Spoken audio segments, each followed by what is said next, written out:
of this world will become the kingdom of our Christ. But in this chapter, verse 1 and 2, it's an impostor. And you and I are surrounded by impostors every day. This is a repeat of what Jesus told us in the gospel. Matthew 24, Mark 13, Luke 21. When he says, in the last days many will come in my name, saying, I am the Christ, and they'll deceive many. That's what he says. He says that people say, over there's a Christian, over there's Jesus, do not believe them, because it's not so. Because he is the truth. You want to find out what Jesus looks like? Here he is. It's in the book. You want to know what Jesus thinks? It's right here in the book. You want to know what he believes? It's right here in the book. You want to know what Jesus asks of you and me? It's right here in this book. And when the Holy Spirit takes this book and lifts its truth into your heart, then you begin to see the truth, and it's not a lie. My brothers and sisters, let me tell you that in the Church of the Nazarene, we are full of people who have been misled and deceived, and they have believed the impostor rather than the truth. They have a fake religion and not the truth. They have a misguided perception of salvation and not the real thing. And the truth of the matter is, it's just exactly like I heard it said one time.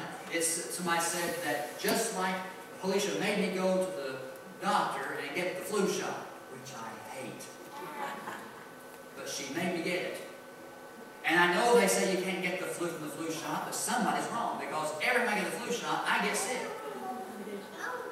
But anyway, what they do is they give you, in all these vaccines, they give you just enough flu in the shot so that you don't get the real full-blown thing. And the Church of the Nazarene is full of big people who have gotten just enough Jesus so they don't get the real thing. They've been inoculated, just get just a little bit of him, so they don't get the real overwhelming, life-changing, life-altering relationship with the Lord. And it's the white horseman of the apocalypse. And he's loose today. Will you stand for the truth? It says in 2 Corinthians 11:14, no wonder for even Satan disguises himself as an angel of light. So it is possible, Jesus says, in the last days, that if it were possible, that even the very elect, the chosen ones, could be deceived if they were not so close to him.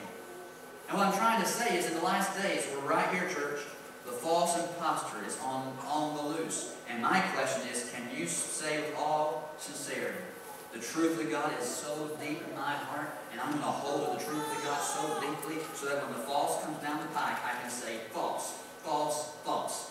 True, true, true. Preachers don't want to say that because then they become offensive. Well, the way my logic on that is, people say, well, don't be offensive. I don't purpose to be offensive. Jesus never was. For those who know their New Testament, they know that's a joke. Because Jesus was quite offensive. He offended, you know who he offended the most? Church people. That's why I sleep good at night, because I figure if people are mad at me, I'm in the same column with Jesus. Well, nobody don't think they're mad at him, but I'm just simply saying, if it's based on the truth, you stand for Jesus no matter what it costs. You say, that's not true. But it is true. It's not what Jesus said, and I'm going to stand with him. Will you stand for truth when surrounded by the false? The second horse is a red horse. And the red horse, in verse 4, was granted to take peace from the earth, so that men would kill one another, and a great sword was given to him.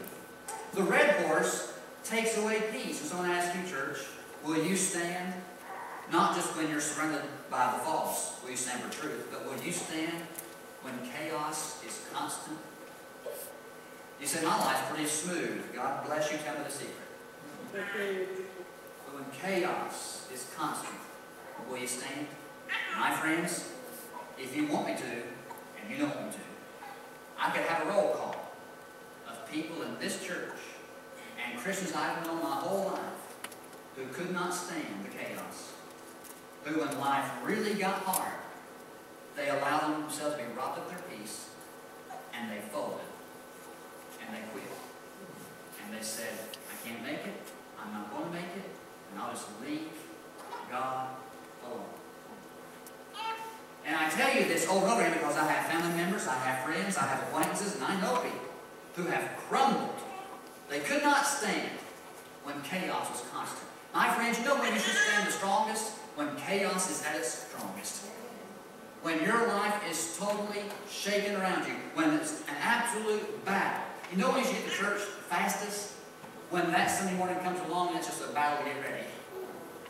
When it's just everything's going against you to get to church, do everything you can to get to church, because that's when God's going to meet your need the best. When there's barriers and difficulties, that's an obstacle that says, I'm not going to let this be an obstacle in my way. I'm going to stand for Jesus in the middle of the chaos. What robs you of your peace? Do you crumble in the conflict? Or do you stand rod straight for Jesus and you say, I'm not going to crumble. Let the red horse of war come. Let the conflicts come. I'm going to stand for Jesus no matter what. And here's what it is. Will you stand for the truth when everybody else is lying? Will you stand for Jesus when chaos is constant? Because, my friends, if you don't know it, the red horseman is unleashed. He's on the move today. War is that what Jesus said in Matthew 24, Mark 13, Luke 21. In the last days there'll be wars and rumors of wars. That's what he said. And so you get all this going on in the world, and then over Thanksgiving I turn the news on, and lo and behold, North Korea is being difficult. And Alicia's uncle in the living room said, who served in the military in those places, said, you watch and see. We'll be over there next. I pray it's not so. But it's exactly what Jesus said was going to take place. It's exactly what the Lord said would take place before the end would come. But I think this is more than just governmental wars, countries in battle. I think this is the war in families. Should we have a testimony meeting the Sunday after Thanksgiving about all those wars that happened around the tables at Thanksgiving? I heard a lady say she was sitting and she's in a church function. And everybody was smiling. Everybody was just patting each other on the back. Kids were playing nicely. It was just a picture of peace and tranquility. And this grandmother, who was a wonderful Christian, they say, Granny, what do you think about it? The family's just having such a good time. And she says, it's just beautiful. Look at those youngins. Nobody's fussing, nobody's fighting. It's just a marvelous Thanksgiving meal. Lord, I'm just waiting for all hell to break loose. Because that's your family and mine too, I know it. When things are really peaceful, I get nervous. I'm like, well, it's fixing to blow up for any time soon. It's just somebody's not going to eat the yams that ain't Ethel Brawl, and it's going to be World War III right here in the kitchen. It's just going to be awful. But what I'm trying to say is, you have wars in our families, we have wars in our marriages, we have wars with our children, and we have an internal conflict. And the red horseman is unleashed. And I ask you, will you stand in the middle of the conflict, or will you just fall and give up? The third horseman is the black horseman in verses 5 and 6. He looked, and the black horse came, and him who sat on it had a pair of scales in his hands. And a voice was heard saying, basically this, it's going to take a whole day's wage to feed one person. And so, I ask you, my brothers and sisters, will you stand when you barely have enough and life is unfair? Because in this horseman's duty, it was to go out and incite a famine on the earth, so that it was going to be so difficult to survive. It was going to take you working all day long to get lunch for one person. And if I won't do it, I thought about it. But I thought about asking how many in the room would say, it's taken everything I got just to survive. I imagine there'd be hands all over the room. My friends, I tell you, the black horseman of the apocalypse is on the move. Because we're living in a day of great struggle and strain and stress. And when things get down to the bottom of the barrel, some people say, I'm not going to take it. I'm through. If God were really God, He'd supply all my needs, and I'd have all the things I wanted. And I could tell you, Jesus never promised that you'd have all the money in the world. But He said He'd supply all your needs. And the problem is, we've defined needs incorrectly. And we think we need this stuff, and we don't need it, and we don't get it. We say God's a liar. And my friends, God's not a liar. He'll supply all your needs. And so will you stand when you barely have enough? He says it's just so unfair. Can I be a little parental to the children of God and say, life's not fair? Even for the child of God, it's not fair. Life's just not always fair. If life were fair, we'd all have good attitudes. But life's unfair sometimes. And what I'm trying to say is, the Revelation is such a beautiful book. Because you say beauty out of the four horsemen of the apocalypse? Oh yes.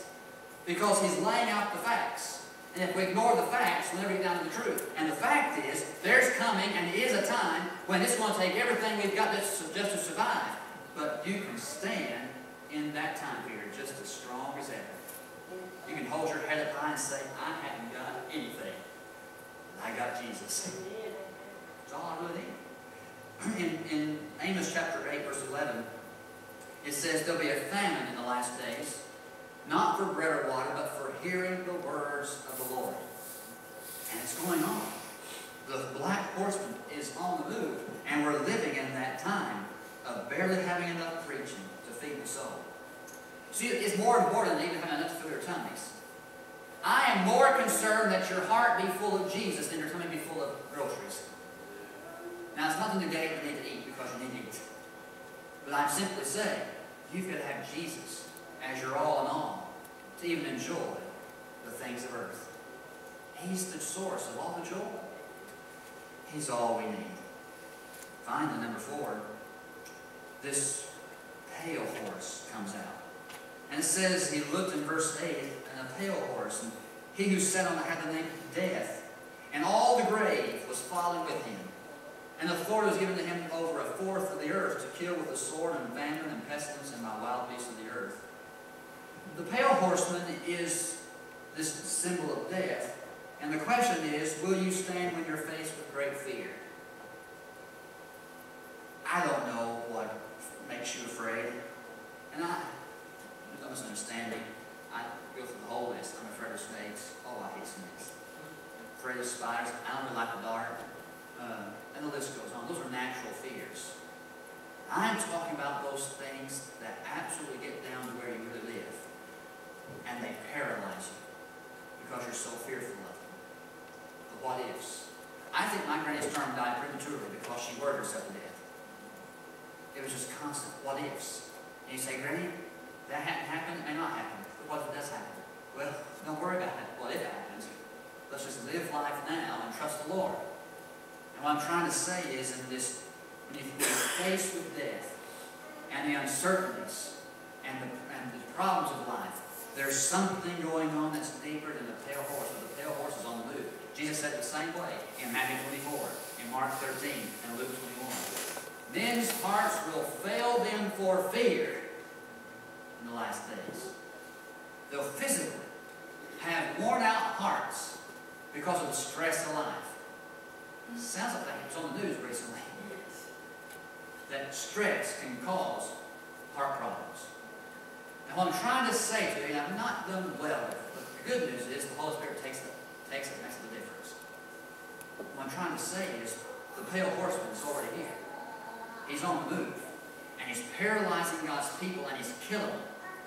He's killing them through fear and uncertainty. So what I'm trying to, when you get through all these things, you take chapter 1 through chapter 6 so far, and you've got all this worship and adoration. You've got the church trying to be corrected and brought where it should be by the Lord. And then you have all this going on about the 4 horsemen coming. And all John is trying to say through the Holy Spirit is, reality is you're going to have times where you're going to know the truth and stand against the false. You're going to have to face and have stamina in the middle of a war. And you're going to have to stand firm when things are the pits and you don't have enough to survive. And you're going to stand tall when you're faced with fear and paralyzed to the core. You got to say, man, I don't know that any of these things waver me. And I've just said all this, and I won't go all the way through it again. But then I think, this is the craziest thing. No wonder he asked in the 17th verse, who's going to be able to stand? I'm exhausted just reading it. You can't survive all of this.